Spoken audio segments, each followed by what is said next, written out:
Hey guys, what's up? MadSeason here, back with another video for you.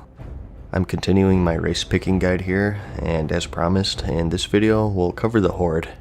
If you're Alliance, I do have a dedicated guide for that. I'll have it in the description. Sorry if I sound a little more dead than usual, by the way. I just got up, and this is the only time I have to record this today, so you'll have about 20 minutes of Super Saiyan Monotone 3. We'll follow the same format in this one, and there will be some repeat stuff just to warn you. I'm assuming that people won't be watching both videos, so I'll trade a bit of redundancy just for the sake of being thorough. I will say that this video was much tougher than the Alliance one. The stun resist, the fear, charm, and sleep breaker, AoE stun, attack speed. All four of these races are much closer to each other compared to the Alliance's four, in my opinion. Trolls are probably the weakest of the four, and I know they're the butt of everyone's jokes with their health regeneration, but they do have their roles, as you'll see. Each of these races have their own starting stats, as you can see. Like I said in the previous video, I do take these into consideration, but compared to the racials, these are really pretty minor, especially for the Horde since they're so good all around. So, just like the last one, let's first just go over each race and their racials one by one, and then go over the lists for each class. Starting with the Orc.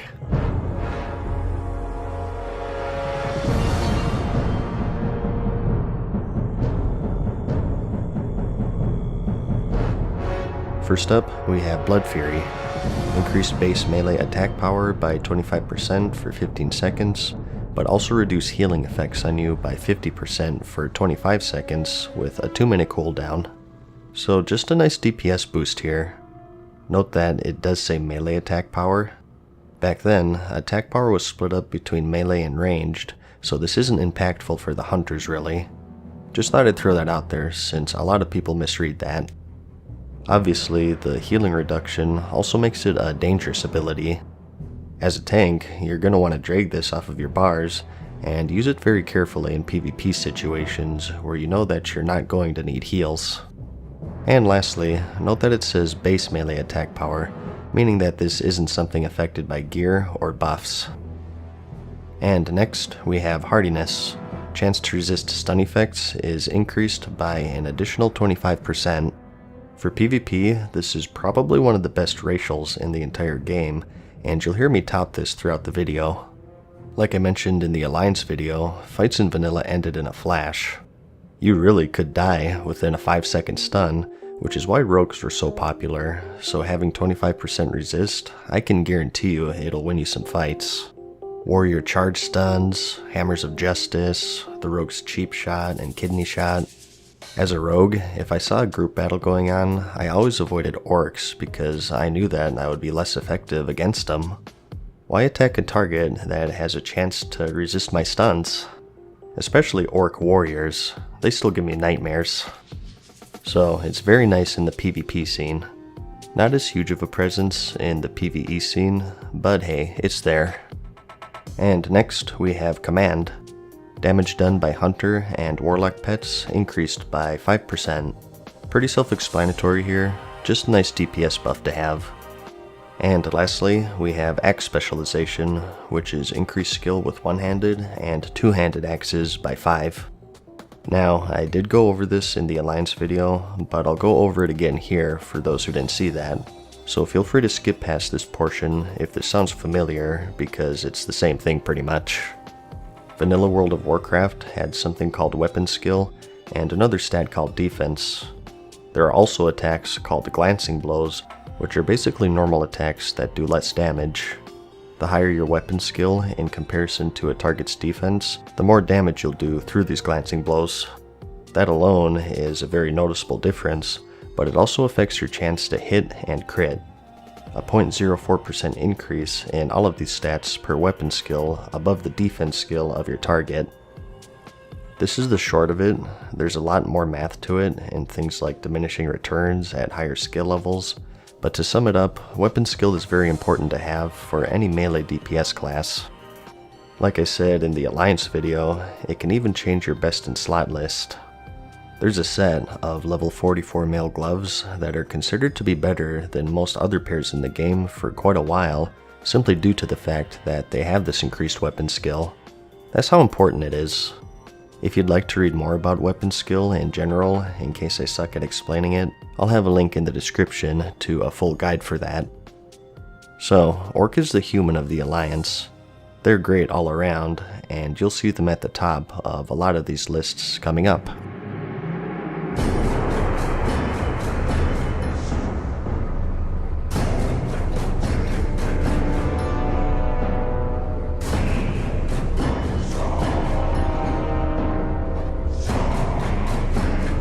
But next, we have the Forsaken. For racials, we have Will of the Forsaken. Provide immunity to Charm, Fear, and Sleep, and it's usable while already afflicted. Lasts for 5 seconds with a 2-minute cooldown, so very similar to the Dwarf Stone form that you may remember, a CC breaker with some immunity. It's mainly focused for PvP, but it's still great for PvE. The Onyxia and Magmadar fears being the main ones off the top of my head. Fear isn't as big of an issue for the Horde because shamans have a spell called Tremor Totem. It's sort of a party-wide Will of the Forsaken pretty much, but still, not having to rely on that is still valuable, and you're not going to have a shaman in every party I imagine. So, overall, a great racial for both PvE and PvP. Next, we have Cannibalize. Hey, just because they're undead, they have to be zombies? I'd be offended. This allows you to eat the corpse of any humanoid or undead enemy, including players, and it regenerates 35% total health over 10 seconds with a 2-minute cooldown, so just a nice little ability to have. It's mainly useful for leveling or grinding. It'll save you some money on buying food, which is more important for vanilla since money is so much harder to come by. Sort of a taunting maneuver in PvP as well that I always liked. Not only do you kill someone, but you also eat their corpse afterwards. That's pretty metal. Next is Underwater Breathing. Underwater breath lasts 300% longer than normal. Pretty self-explanatory here. There are some quests in the game that require some underwater spelunking. And lastly, we have a plus 10 increase in shadow resistance. Spell resistance is a thing in vanilla. For PvE, you mainly wanted Fire for the Molten Core, Nature for AQ40, and Frost for Naxxramas. Shadow was more useful for PvP. In the grand scheme of things, 10 is a pretty negligible amount, but it's a nice bonus to have.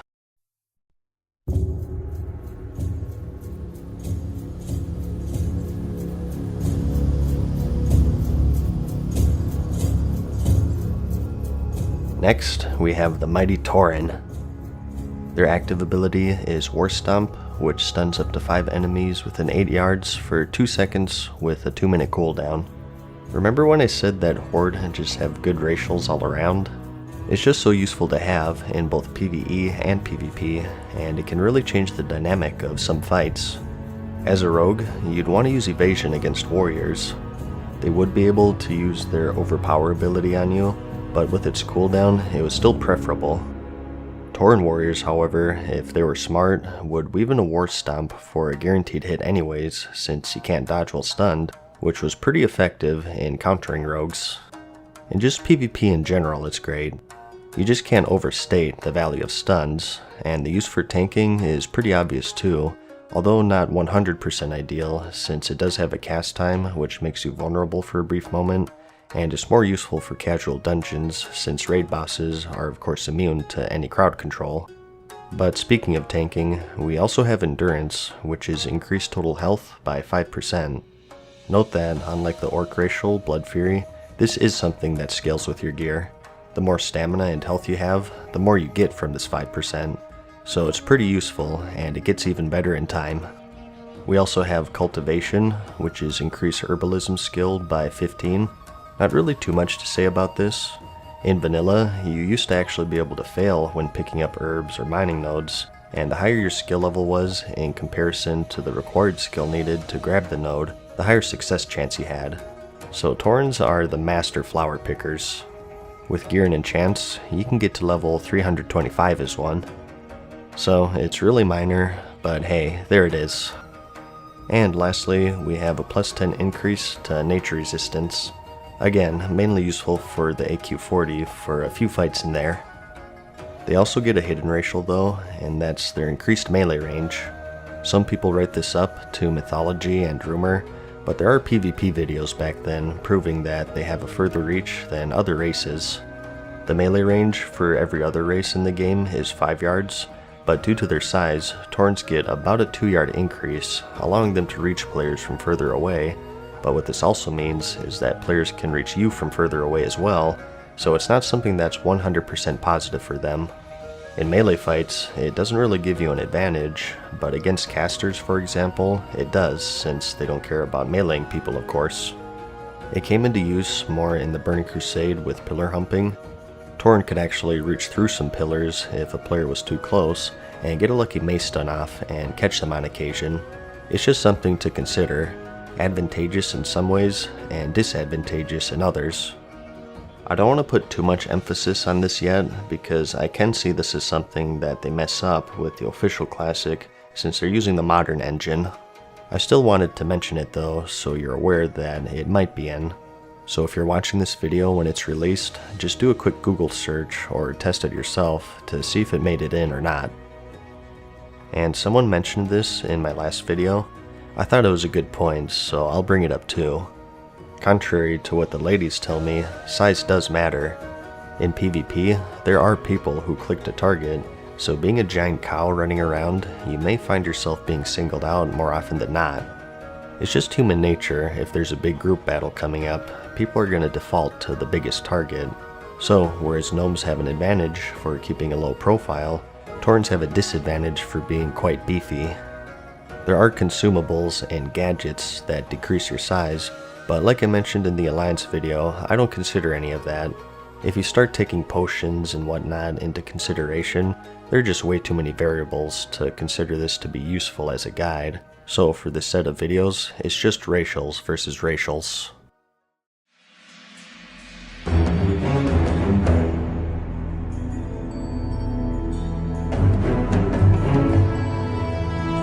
Anyways, lastly we have the Troll.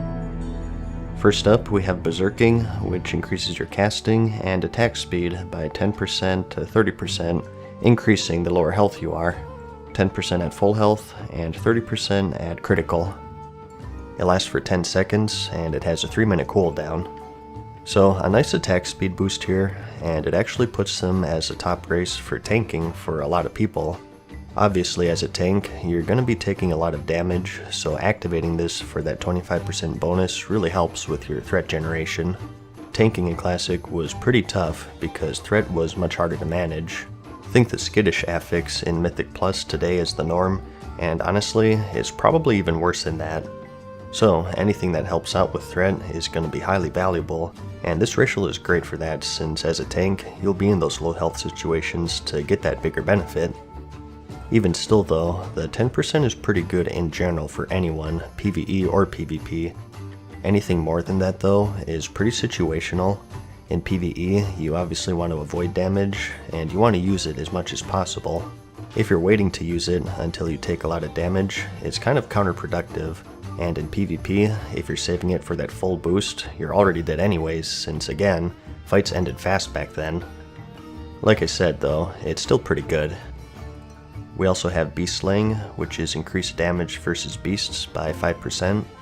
Just a nice raw damage boost here, mainly for leveling and grinding. There aren't a ton of beasts in raids. In fact, the only ones I can think of are Magmadar and the Core Hounds in the Molten Core, and a decent amount in Zul'Gurub, so don't put too much value into this if your end goal is raiding here. And we also have Throwing and Bow Specialization. Since I hyped up Orcs so much, you might think this is just as good, but ranged weapon skill isn't as useful as melee weapon skill, and that's because ranged attacks can't glance. You do still get some hit though, and the bow skill is more useful than the dwarf's gun skill that I talked about in the Alliance video, since bows in general are much more viable in raiding. Rockdalar being the one that most of you will have since it's such a high drop rate. It's a nice bonus, just don't take it as high value as melee weapon skill. As for the throwing weapon skill, I'm not even going to dignify that with an explanation. And you know I had to save the best for the last, and that's regeneration. Health regeneration rate is increased by 10%, and 10% may continue during combat. This and that throwing weapon skill are the most infamous racials in Classic. They're so bad that they overshadow the entire race actually, which is a shame. Someone did the math, and assuming the max level and the best of the best gear with the most spirit, you'd be regenerating like 5 HP per second in combat. But hey, I heard if you chop off one of their extremities, it can grow back a little bigger, so they do have that going for them. So, those are all the racials. Next, let's go over each class and each role one by one, and I'll give you my top picks, starting with the warrior. Just to throw this out there, these are all just my opinions and what my personal choices are. What I think is not fact, and I would just end the video right here, but I'm sharing my lists anyways and my reasoning for them in hopes that it helps you gain some insight for yourself. So feel free to yell at me or disagree or whatever. As long as it's constructive, I encourage it actually. I do have Orcs as number 1 here for DPS. The impactful racials are that Axe skill and also Blood Fury. As a DPS warrior, that Axe skill alone is hard to pass up, and adding in an attack power buff on top of that is a nice combo. The stun resist is alright. I don't remember too many stunning effects in the raiding scene on DPS back then though. Next up, I do have Trolls, and a lot of you might be asking what's wrong with me. Well, Trolls are the only other race that have an actual DPS buff for the Horde. At full health, that's still 10%, and attack speed is something that scales nicely with warriors. Like I said earlier, I don't think you really want to hold on to this buff and wait to take damage, but there will be times where you get lucky and things line up nicely for you. Plus, as a warrior with Blood Rage, you can even cheat a little bit to get a little more out of it, so you have that extra synergy there. And while it is minor, the Beast Slaying can give you a bonus on a few fights. Like I said though, this video is filled with tough choices.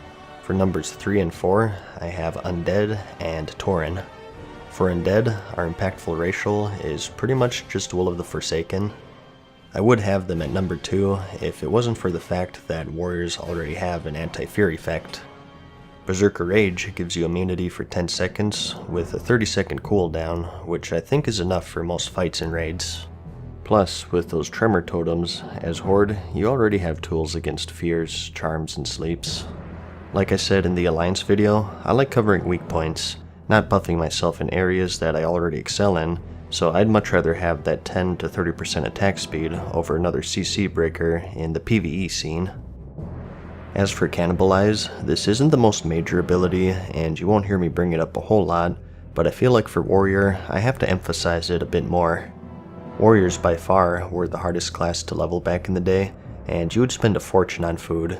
And even at the max level, just grinding mobs, you'd have to eat pretty much after every pull, so Cannibalize is such a handy ability to have if you're killing humanoid or undead enemies, and it'll save you quite a bit of money in the long run, so it's definitely worth considering here. And I do have Tauron at number 4 here. First up we have Endurance, which is that 5% health, and that's nothing to sneeze at. Survivability is important because you do 0 DPS when you're dead. War Stomp is mainly a dungeon thing, nothing to really stun in raids aside from the odd trash here and there. Nature Resistance is also one of the good ones, and it'll help you in the Temple of Ahn'Qiraj, and you'll possibly have that increased range, which can help for some fights. Honestly, I feel kinda bad at putting them at number 4 in fact. Like I said, it was hard to make this video since there are a lot of good choices. It really depends on your playstyle and how much you value survivability versus damage. Moving on to PvP here though, once again I have Orcs at number 1 here. Honestly, for the stun resistance, it really is such a good racial for PvP, and it'll give you a huge edge over rogues, paladins, or any class that relies on stuns. Warriors are tough, and ones that are hard to control are just ridiculous. And we also have Blood Fury of course, which can be handy. The healing penalty is quite dangerous for PvP, so it's not as good as it could be, but it's there. Really, I like Orc mainly for that stun resist. This is just an added bonus for me. I do have Tauron next. The racials we care about are War Stomp, 5% health, and that increased range. All very nice for PvP. War Stomp is pretty self-explanatory. Stuns are great for PvP, and AoE stuns are even better, and 2 seconds is pretty long. The health is also nice to have, of course, and the range helps you close the gap on slippery hunters and casters. You just can't go wrong with either of these two races in the PvP scene in my eyes. I do have Undead at number 3 here. Impactful PvP racials are Will of the Forsaken for the most part, and to a lesser extent Cannibalize and Shadow Resistance. Same sort of reasoning as PvE DPS for me. We already have Berserker Rage, so that diminishes the value of Will of the Forsaken for me. You can't write it off completely though, because it's also for sleep and charm effects, which Berserker Rage does not protect against, and you also need to be in Berserker stance to use that, so Will of the Forsaken sort of gives you a protection blanket if you get caught in battle stance trying to get an overpower off, or in defensive stance trying to disarm or whatever. And lastly, we have Trolls at number 4. The only thing for PvP really is at Berserking, and it's what I said earlier. 10% is nice, but getting more than that in the PvP scene is tough because by the time you're at half or low health, it's pretty much over anyways. You can make an argument if you have a pocket healer and maybe you dip low for a second, then use it for that 25% boost, and then you get healed up to full and you go on a killing spree. That's deadly, but I mean, if you have a pocket healer, you're past the point of comparing racials in my opinion. It's my same logic with consumables. When you start bringing in things other than racials, there's no way to compare them. There are just way too many variables. So, in a pure racial versus racial viewpoint, they come in 4th for me. And lastly for Warrior, we have Tanking, and as much as I just buried Trolls for PvP, they get their redemption here. As I mentioned, threat is a big concern for tanking in Classic. That's where the Berserking racial comes in. Like I mentioned earlier, if you're a tank, you're obviously going to be taking damage, so you'll oftentimes be in a nice position to get a bigger attack speed increase out of this, and the faster you attack, the more rage and threat you generate. So, because of this, I have them at number 1 if we're talking strictly tanking here. The next 3 are up for debate, I think. I do have Undead at number 2. Fear, Charm, and Sleep Breakers are especially important for tanks, and since you'll be in defensive stance, this removes Berserker stance from the equation, so I have to give it some added value here, even though it's the only racial that you really get benefit from as a tank. I would have them at number 1, but if you're a tank, chances are you're going to have a Shaman with a Tremor Totem in your group anyways. If you don't anticipate that happening, you might put them at number 1 instead. And next, I do have Tauron at number 3. The main thing in the raiding scene is their health boost. Like I said, it scales with gear, so it is a good bonus if your job is to take damage. I'd have them at number 1, but my mindset is if 5% health is the difference between life and death, you have a healer problem. I saw a good description of it online actually. Think of your health pool as a bucket of water which drains when you take damage, and it's the healer's job to fill it back up. The problem with this racial is that its bonus is at the bottom, and you only see benefit from it if you dip to extremely low health that would otherwise kill you if you weren't a Tauron. In every situation other than this, it's pretty much a dead racial. If things are going according to plan, you should never dip that low for this racial to be a lifesaver. As for War Stomp, this is also nice to have. Again, mainly useful for dungeons. Nothing to write home about in the raiding scene, but hey, it's there.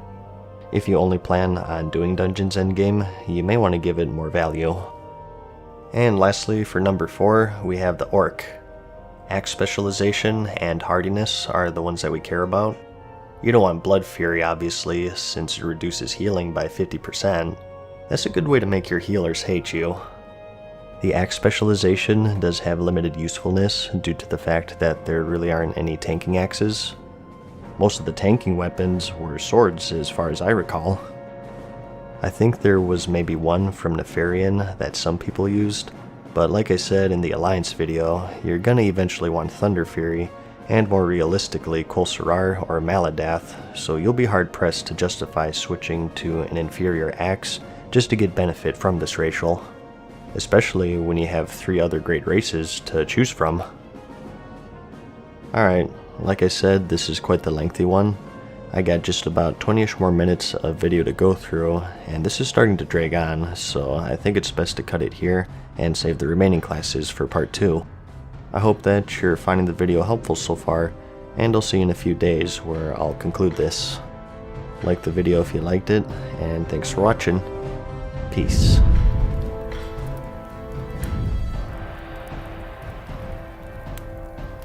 Farewell for now, mortals. We hope you enjoyed today's video. See you again soon.